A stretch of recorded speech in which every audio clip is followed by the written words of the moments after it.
Hello, my name is Aaron and this is Casey Mo Reacts. It is the 29th of September, I believe. I don't know, I've only been up all day, so... what inspired me today was something on... It was something on Telegram, Denis Davidov's channel. He's Ukrainian pilot, commercial pilot living in France right now because, Ukraine doesn't have much use for a licensed commercial pilot, so, get the heck, he was told by his government, get the heck out and keep your licenses up so that when we're ready to rebuild, the war's over, we still have commercial pilots available. And so I've been subscribed to his channel for a while, years, too many years. It should have been finished a while ago. But there's a lot of people, I think, that don't really understand what U.S. foreign policy is all about. U.S. foreign policy is all about stability. It's all about the existing international order. And right now, that order hinges upon Russia existing. And if we give Ukraine everything that it wants, then it will definitely win, and in doing so will bring down the Russian state.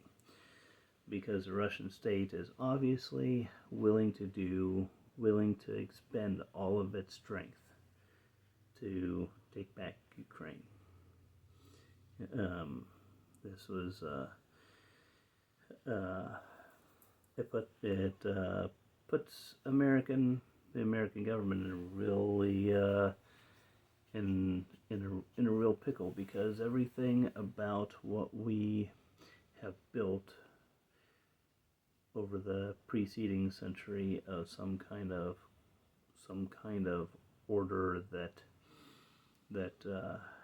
ensures normalcy and all that, it all hinges on having certain countries, certain governments who have certain power, who have certain influence.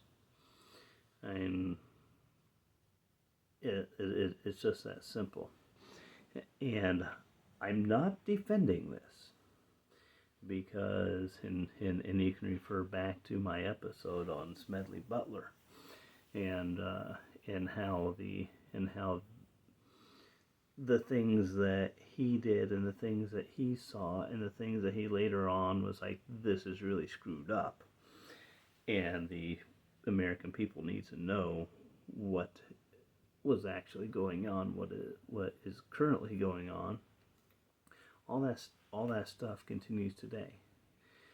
We've kind of built a foreign policy around the notion that global trade is good. That two countries that have a lot of trade ties are going to be very unwilling to go to war with one another.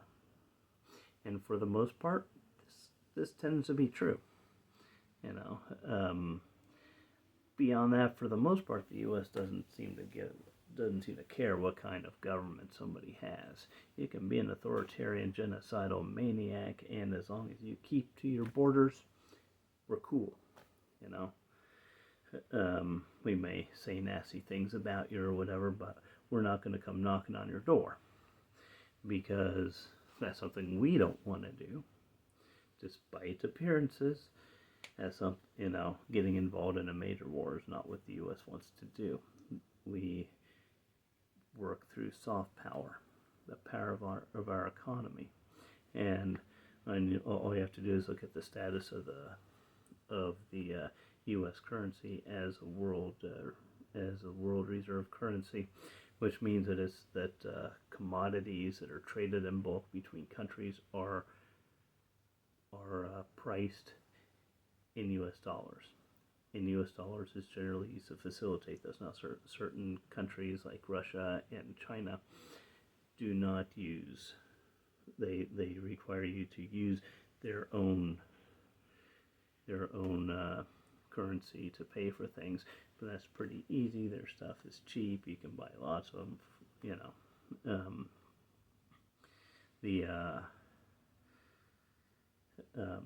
and the effect on that, the effect of that is that it has stabilized a lot of the world, and I absolutely believe that fundamentally the idea is sound. The execution, which is one where it devolves into this cynical realpolitik of, you know, we're willing to sacrifice what we claim to hold true for the sake of stability. That is what we have done. That's what we've always done. That's why on the left there's a strong anti-U.S. foreign entanglement thinking. One that I'm kind of ambivalent on, because on the one hand, it's true, we do a lot of screwed up things. You know, we're responsible for Central America being massively destabilized. We're responsible for all those people who try to seek refuge in the U.S. because there's no peace at home, because of the gangs are out of control and stuff like that. We were the people who destabilized the governments down there, often multiple times, because a strong man is a lot easier to deal with than a democracy.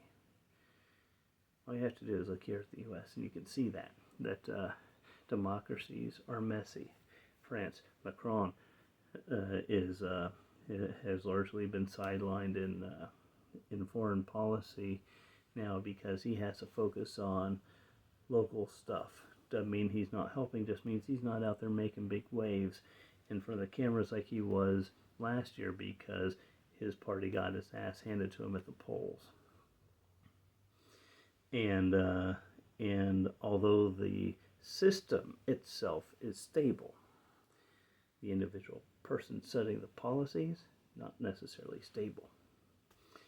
And that's kind of inconvenient if you're looking at long-term planning, if you're looking at, we want to negotiate, 99 years of access to this, that, or the other thing, or we want to make sure that our stuff, we set up, our companies come in and set up, and we know you're never going to touch them. Because you can't guarantee that, especially in a democracy where the people might get all uppity and want to, might have something to say about foreign companies coming in and running roughshod all over the place, which is what companies like to do if they can get away with it. And so on the one hand, we have this we've had this brand that we've kind of sold ourselves on. We sold to ourselves of being the arsenal of freedom. I think it was Eisenhower? Was it? I don't think it was. I can't remember if it was Eisenhower or if it was Truman. One of those two came up with that to explain our place in the world. And part of it was because at the time, and this was why, the Bretton Woods Treaty that specified that defined the world reserve currency and what it would be used for and all this stuff. The U.S. had the only large functioning economy in the world. All the other industrialized countries were demolished. We never had any major things happen on our soil. Our stuff was good. Not only that, but we had built up a humongous wartime economy that was built on the backs of a civilian economy. Because back then, you could just take a car plant and turn it over into a into making tanks.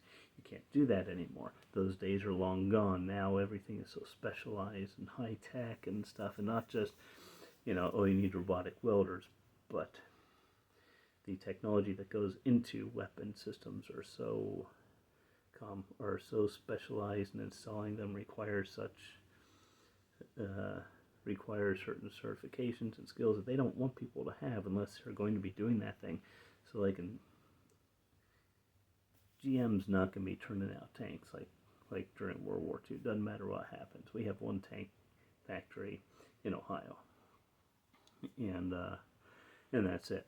And they have had trouble keeping the production lines going because the military's like, we don't need more tanks, and Congress is like, but we want to keep our only tank production factory going.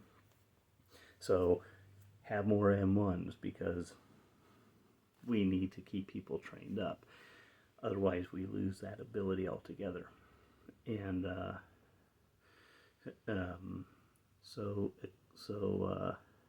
but back at the time, you could easily convert stuff over from military to civilian production pretty quickly, and pretty easily, and that's what we did.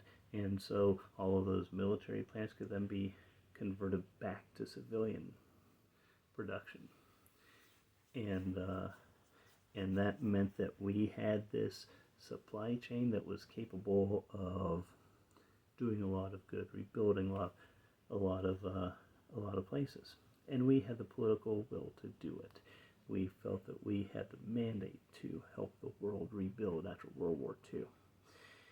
And honestly, I think that may be the only real time that U.S. foreign policy could be seen as really being good, as really, and even that was self-serving. It cemented our place as, as kind of central to the world, like, yeah, and we're going to stay here because all the other economies that we're helping rebuild are actually under our nuclear protection. That was Treaty of Rio something or other in 1949. Thank you to Jake Bro, who just brought that up today in your Q&A, and so because I did not know exactly when that was, and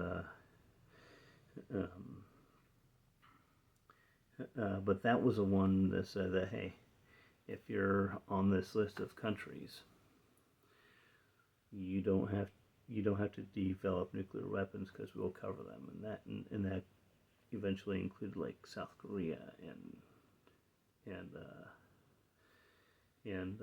Japan and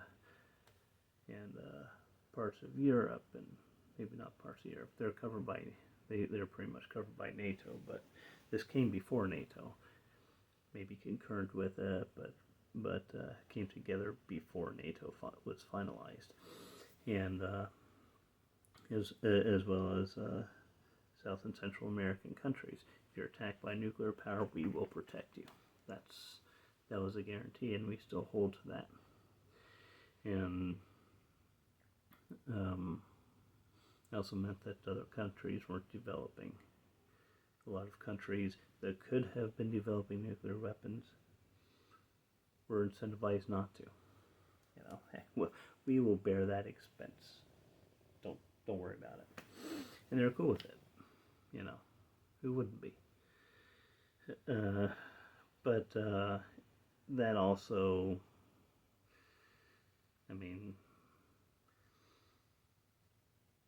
there were also a lot of people involved in foreign policy who were very America first. And as time went on, that continued. People like, Henry Kissinger,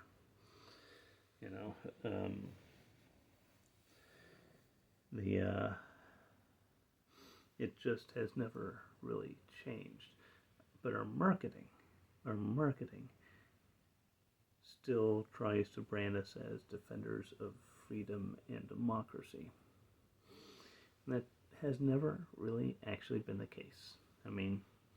can ask Iran, you know, what happened when they decided to go, when they decided to go to become a democracy during the Kennedy administration. Winston Churchill came knocking and said, "Hey, BP's under attack. Can you help us out?" And we engineered a coup that put their deposed monarch right back in place, overthrew their and overthrew their democratically elected government, which is why Iran kind of hates us, and we deserve it because that's what we did, and that's what we have often done, because our friends, our allies, come to us and they're like, "Hey, we have this thing. Can you help us out?" And we're like, "Sure." Or our companies come to us and like, "Hey, we want to. Can you make this happen?" We're like, "Sure."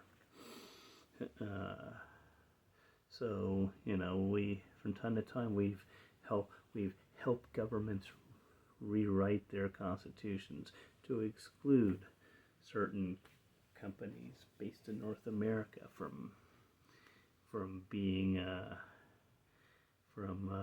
being regulated by that country. Oh, sure, you can regulate everything else you want to, just not our stuff. And I touched on this before when I talked in a previous episode when I talked about economic colonialism, and that is why there's a lot of distrust on the left as well as on the right against foreign entanglements, because we tend to be bullies. We have the nukes, You hear every time somebody, I don't know how many times I've heard, oh, we should just turn the entire Middle East into a glass parking lot. That kind of thing. That's the kind of mentality a lot of people here have. We have the power. If they don't like it, just nuke them. We can be bullies. We can be the bad guy as much as anybody else. But we have enough money to throw around, and our media is so dominant that we can just paper over a lot of those things. But it doesn't have to be that way. It doesn't have to be that way. That is a choice that we make. It is a choice for us to keep putting the people in power who do that. Now, I'm not advocating for walking away from the Democratic Party or anything else like that. I think that there is, the time to make a difference, it really is in the primary elections, where, that's in the past for this election cycle. But I'm just trying to explain where Americans are coming from when it comes to resistance against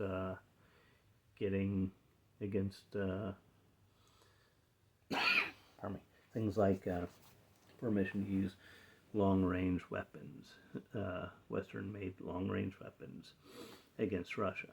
Because at the end of the day, our system, our expectations, our foreign policy is built around economic stability around the world. And that means that we don't do things like destabilize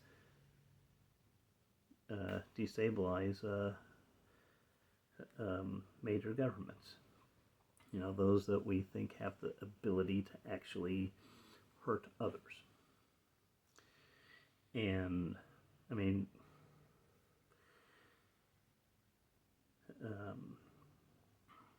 I've heard this idea of, Pax Americana thrown around. I heard that quite a bit in the 90s, and you could say that's kind of true to a certain extent, but it overlooks all of the local stuff that we just kind of let happen. We didn't intervene because we didn't care. It didn't threaten us or our interests.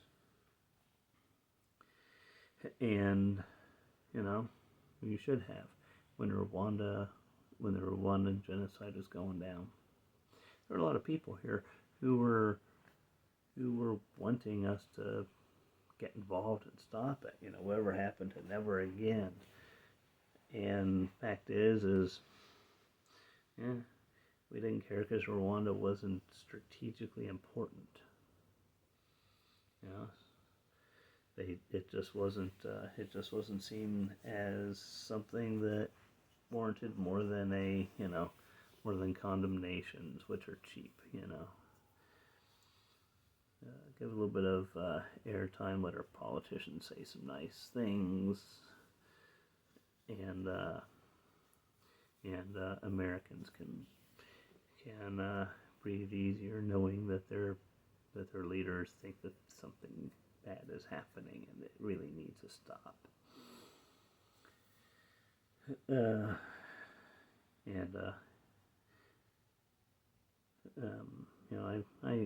I knew someone from Rwanda who had a machete scar from the wounds. He was a refugee. They're refugees from both sides of that genocide. Because not everybody agreed with it. The ones that didn't agree with it were kind of treated the same way as the ones who were being genocided. People are horrible to each other. At least they can be. We try to push ourselves to a better standard, to a higher standard. We often fall short. And that's how it is with the current administration and our approach to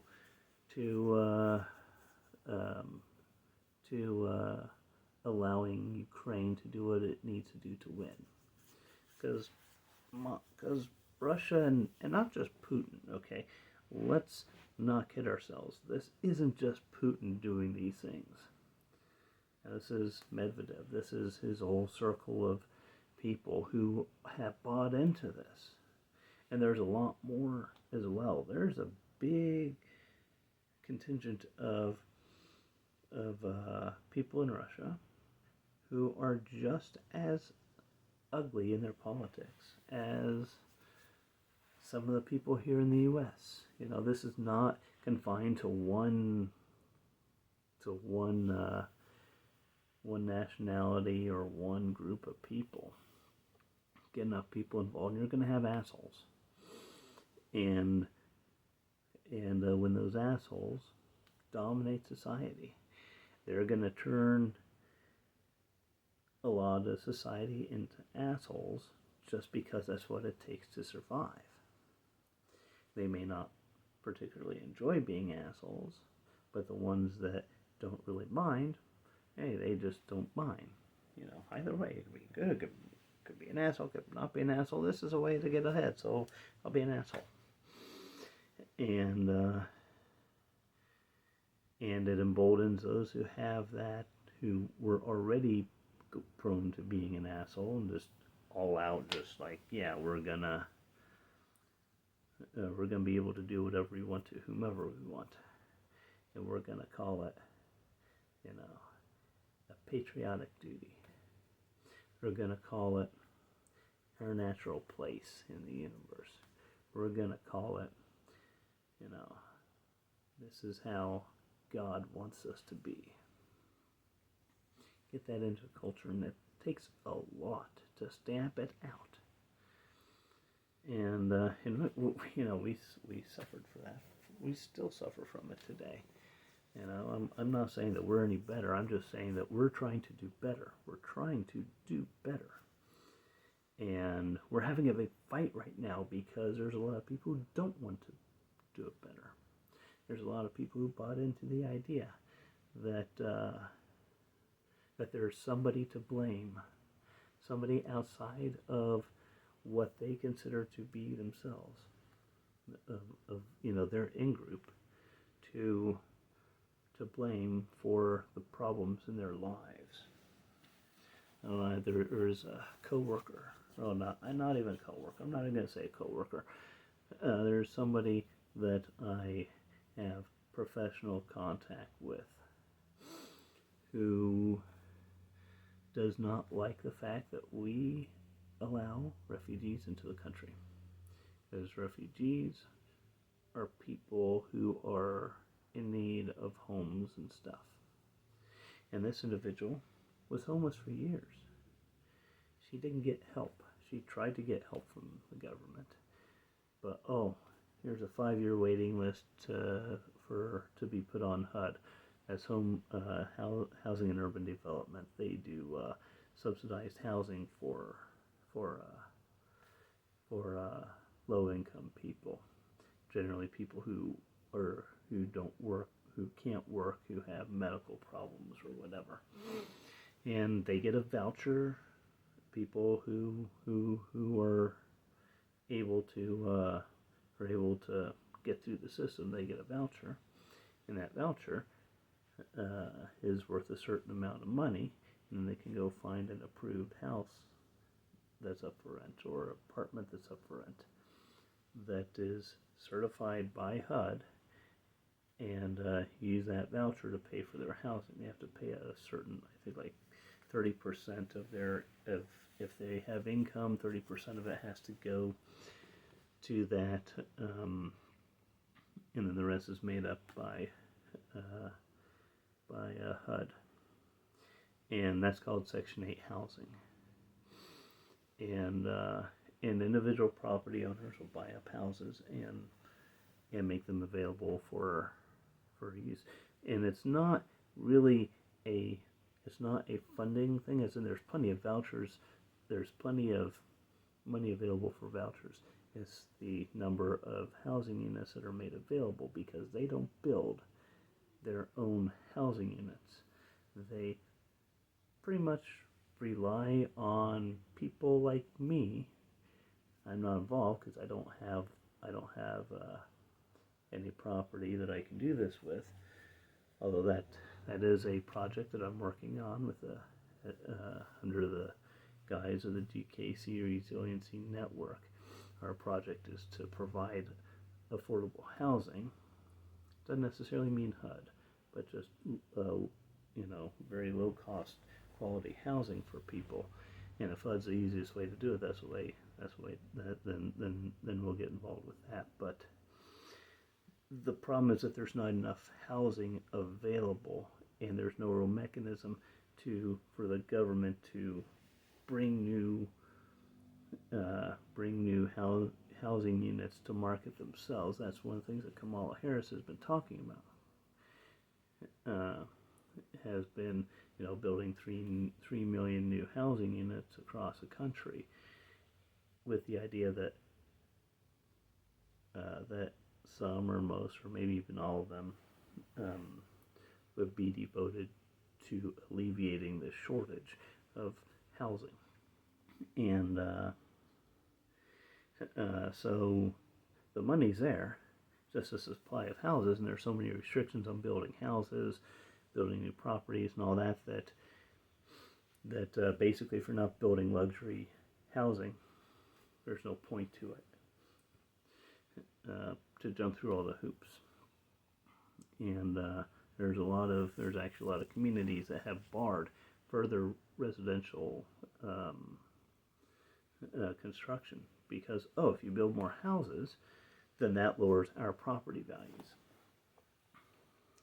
And the reason why I'm going into this is because most of the people that I've met who are anti-refugee, anti-immigrant, are that way because they have had to wrestle with these systems themselves. And they are like, why are we bringing in refugees when we can't take care of ourselves? And the answer is, they have most of the answer right there. But the solution isn't to shut people out. The solution is to keep bringing in the refugees, as well as taking care of ourselves. It's not an either or preposition. It should be an and.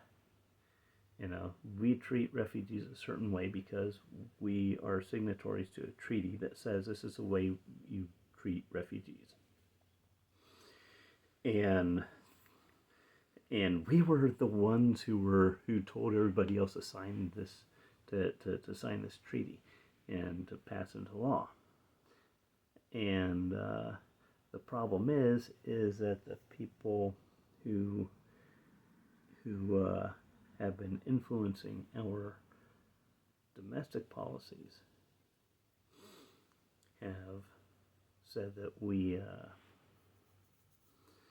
have said that we shouldn't be doing this.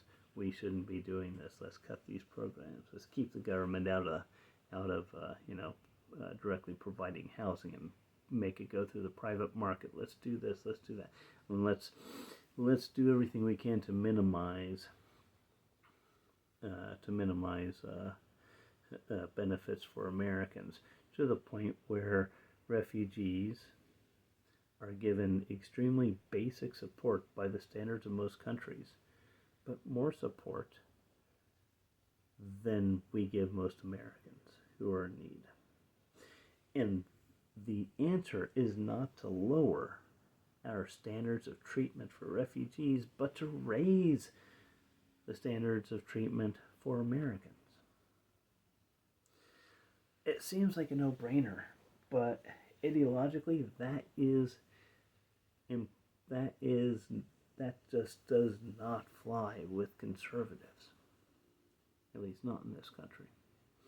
It's all about cutting social services. It's all about eliminating taxes. Taxes are theft, unless you're a large agricultural conglomerate, in which case keep getting us the farm subsidies, or a big oil company, in which case keep giving us the oil subsidies, because we subsidize oil exploration and discovery and the whole drilling the well stuff, the things we don't subsidize are the actual production of oil once everything is set up. And that's really at what I perceive as at the center of our desire to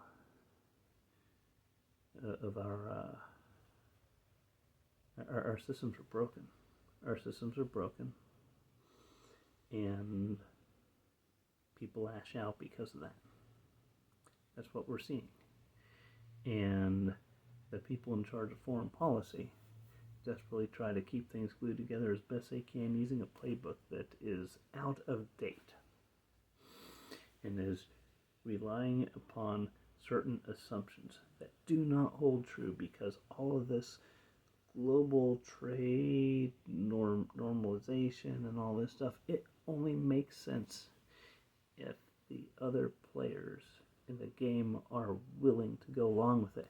And when one of the players says, you know what, no, I don't care about this, the most important thing is that country, and that country, and that country, and that country, and that country, and that country, and that country cease to exist and become a part of us again.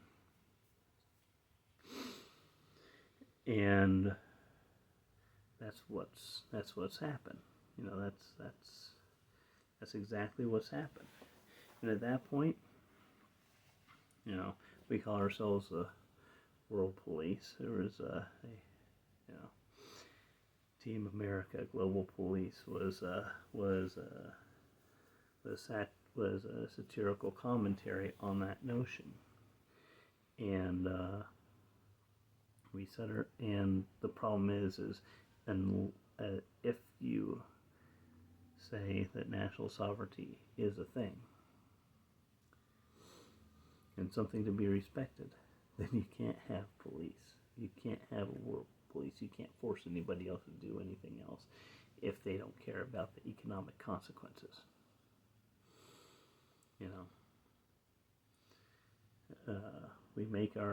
We have our allies, we have our friends, those we have agreements in place to protect, and basically anybody else is open game, is fair game, because there are no treaty obligations in place.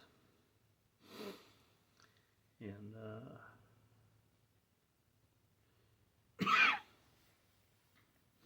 that's something that is a big flaw. Something that really needs to be changed. Something that There are ways to do that.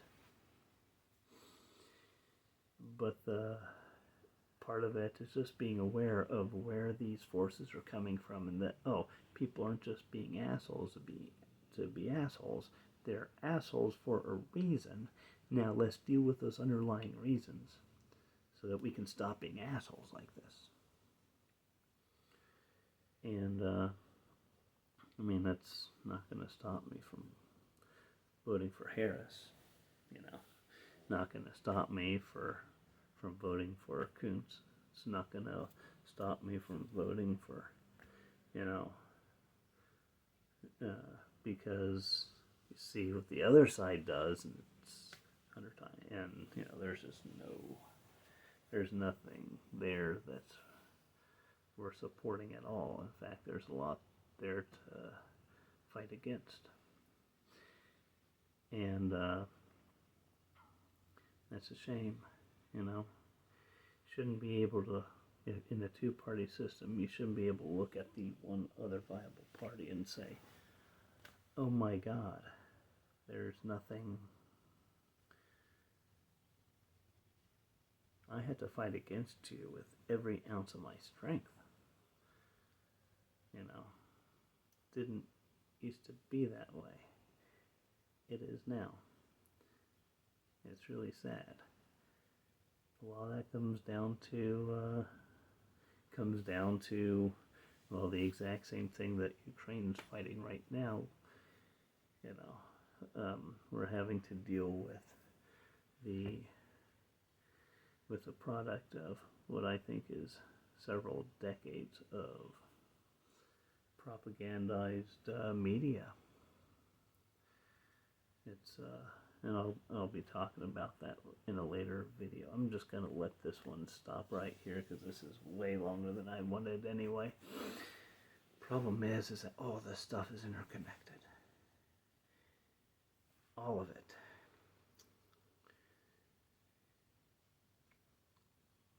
Democracies don't do well at insulating themselves against certain tactics.